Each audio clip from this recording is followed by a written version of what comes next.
in the fearful years of the medieval church, when every village feared the shadow of possession and priests carried the rituale romanum like a sword, there remains a tale of demons fleeing the exorcism. Close your eyes now, dear listener, and let the faint scent of burning incense and melting wax draw you gently into the dim nave of a remote mountain parish church. This is a chronicle taken from the guarded records of a 14th century Benedictine abbey in the Alps, meant to guide your restless mind into deep, heavy and undisturbed slumber. Feel the cold flagstones beneath your knees, the weight of thick stone walls holding back the night, the distant howl of wind through high passes. Breathe deeply, in through your nose, out through your mouth, and allow the slow, deliberate rhythm of my words to settle over you like a heavy woolen cloak, warming and weighing you toward rest. It was the winter of 1378 in the High Valley parish of St. Veit, perched on a narrow ledge above the Austrian Tyrol. Village was small, barely 40 souls, and devout, gathering daily in the little stone church dedicated to St. Vitus, protector against demonic torments. The priest, Father Conrad, was a strong man in his 40th year, trained in theology at Salzburg and known for his steady hand in matters of both body and spirit. He had performed minor blessings and deliverances before, but nothing had prepared him for what arrived that December. It began with a young woman named Margaretha, daughter of the village miller. She had always been quiet and pious, often seen praying alone in the church after Vespers. But one morning she did not rise. Her family found her rigid in bed, eyes wide and unblinking, speaking in a voice not her own, deep, guttural and laced with languages no mountain girl could know. Thus the crucifix above her bed writhed against invisible bonds and named sins of villagers long dead. Word spread quickly. Filled with frightened folk, and Father Conrad stood at her bedside with holy water and stole.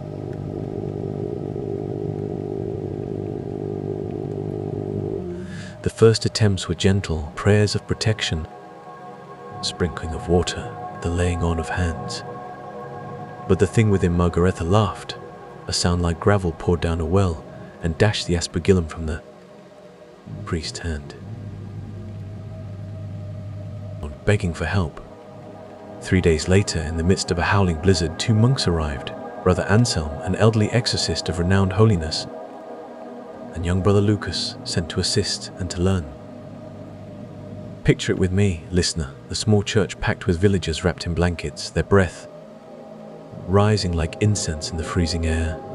Candles flicker upon the altar, casting long shadows that seem to move of their own accord. Snow taps against the narrow windows like impatient fingers.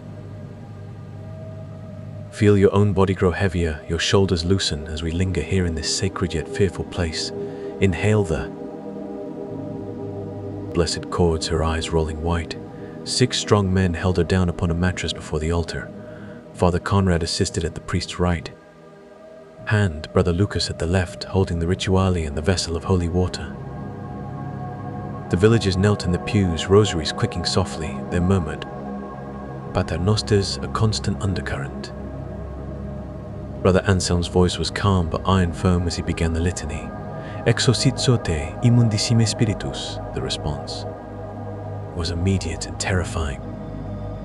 Margaretha's body arched impossibly, her mouth opened wide, and a chorus of voices, not one but many, poured forth in Latin, German, and tongues unknown.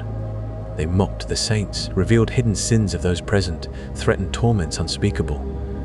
The temperature in the church plummeted, breath froze upon beards, candles guttered, and frost bloomed upon the inside of the windows.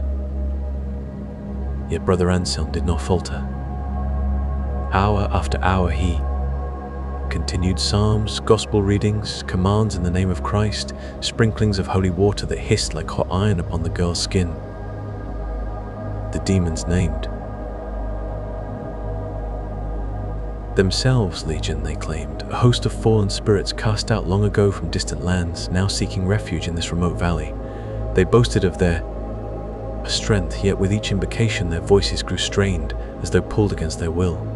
Imagine now, listener, the weight of deep fatigue settling behind your eyes, your limbs sinking into the warmth of your bed as though into soft straw. The rhythmic Latin of the rite becomes a distant lullaby, rising and falling like waves upon a quiet shore. Inhale the lingering trace of incense. Exhale fully, releasing the day into the caring dark. As midnight passed and the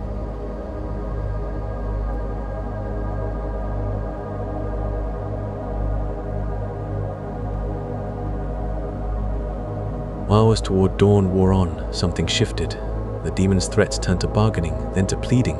They offered knowledge of hidden treasures, of future events, of cures for the sick, anything to be left in peace. Brother Anselm refused all. He raised the crucifix high and commanded in the solemn form, "Ego, exorciso in nomine Patris et Filiae et Spiritus Sancti, ut exicit hujas ab hacri curritra Dei." A great cry arose, not human, but many voices braided together, in agony and rage. The church shook as though struck by wind, though the storm outside had quieted. Candles flared blue, then steadied. Margaretha's body convulsed once, twice, then fell suddenly still. From her mouth issued a final rushing sound like wind through a narrow pass, and the air grew warm again. Frost melted from the windows in rivulets. The girl opened her eyes, clear and calm, and whispered, "It is gone." But the chronicle does not end there. As dawn broke, pale and gold over the snow, the villagers emerged to find strange tracks leading away from the church door. Cloven hoofprints burned into the frozen ground, trailing up the steep mountain path before vanishing into the rocks. The demons had fled bodily into the wilderness, driven out by the power of the rite. 4. Shepherds in the high pastures spoke of hearing distant howls on certain nights, and of seeing dark shapes fleeing before the sign of the cross. Brother Anselm, exhausted beyond measure, remained in Sanctified until spring. He taught Father Conrad the full rite, warning that evil, though defeated, often seeks return. Margaretha recovered fully, entered a convent in later years, and lived a long life of quiet devotion. The church itself became a place of pilgrimage. To this day, some say, the air within its walls carries a peculiar stillness, as though the memory of that night still guards the threshold. Breathe with me now, dear listener. Inhale the deep peace that follows storm. Exhale every last trace of fear or unrest.